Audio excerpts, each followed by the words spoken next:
Hi, my name is Amy. Thank you very much for watching, and let's make some bad financial decisions together. This is for entertainment purposes only, so if you're entertained, please like, subscribe. I'd really appreciate that.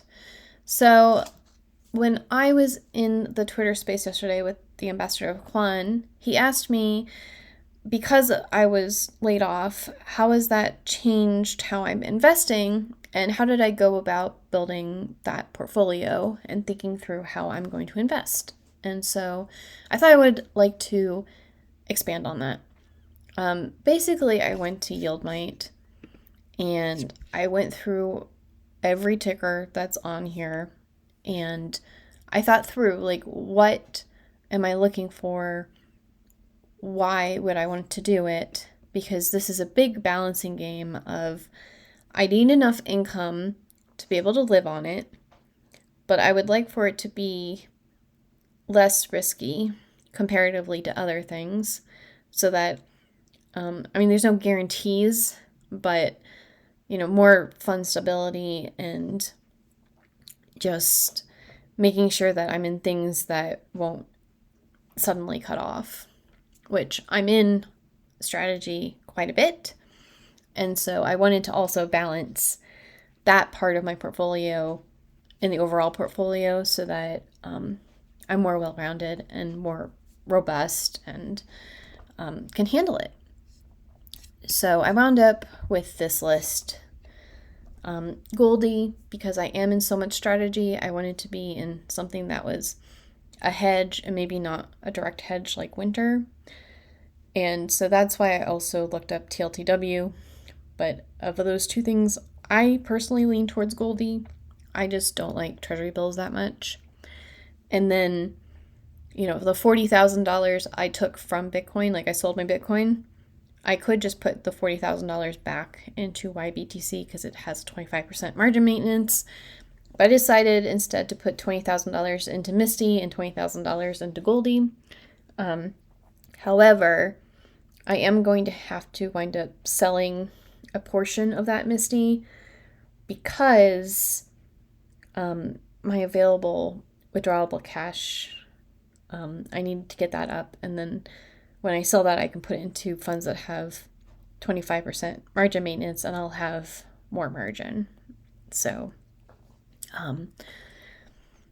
it's been very interesting to see how the margin actually works. But I did want to invest specifically in things that have 25% margin maintenance so that I can complete my indirect IRA transfer.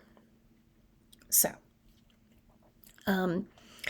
feet, I still like 5e more, but feet pays more every 4 weeks. And since I need income and I need as much income as possible, I have decided to invest in feet over 5e. I still have my 5e. I haven't sold it or anything, but for now I am building up my feet position. And so the next one on the list, so LFGY is also crypto related. And I do like LFGY, it's just that it has a 35% margin maintenance, and I'm already weighted pretty heavily in crypto related things. PLTY is one of the higher paying yield max funds, and it's in the AI semiconductor space. And since it has 25% margin maintenance, that's what I wound up going for. XDTE is a nice like steady eddy type one, but it does pay quite low for comparatively to everything else. YSPY was 25% at this time, but right now I'm pretty sure it's 70%. So it's increased since they initially lowered it.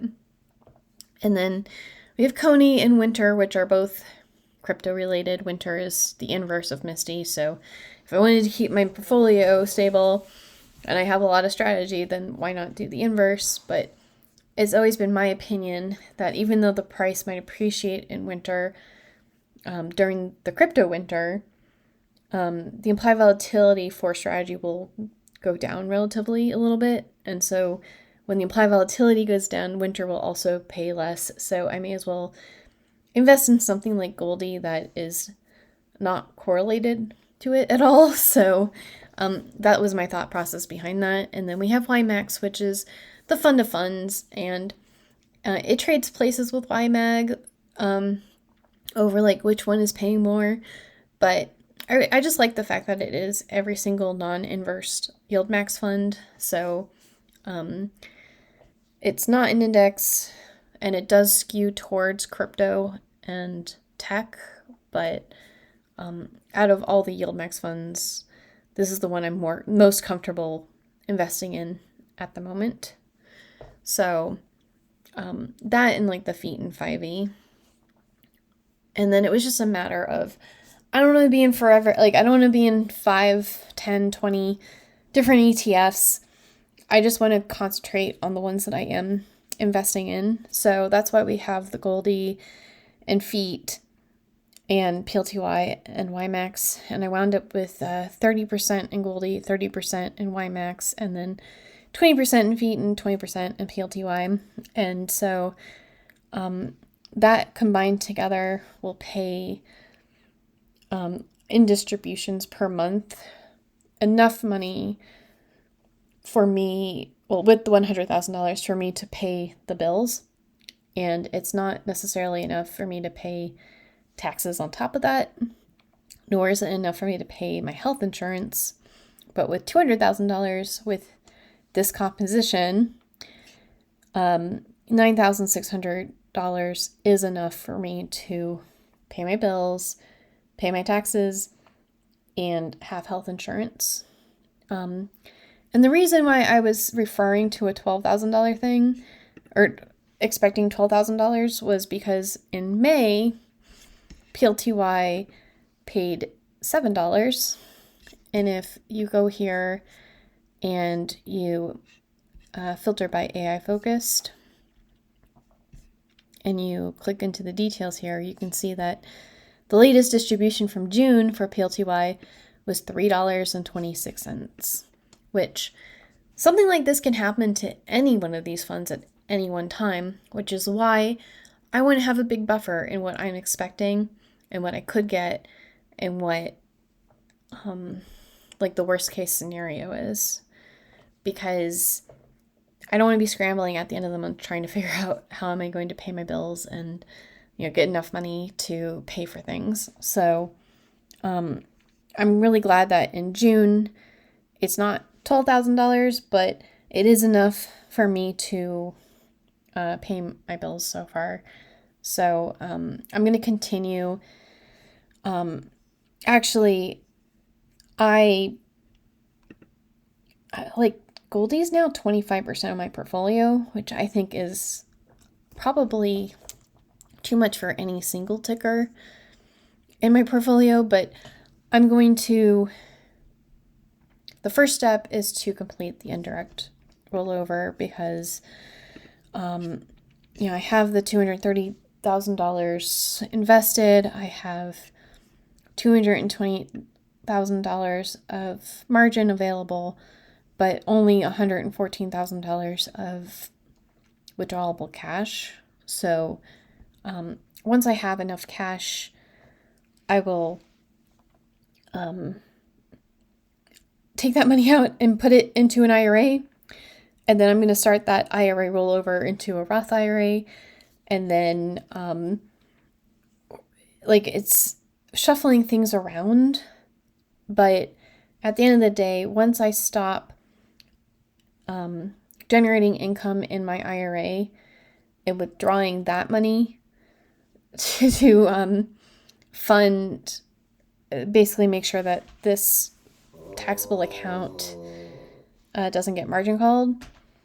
Once I'm done with that, I want to have the $200,000 in my IRAs that are in tax advantage account growing tax-free.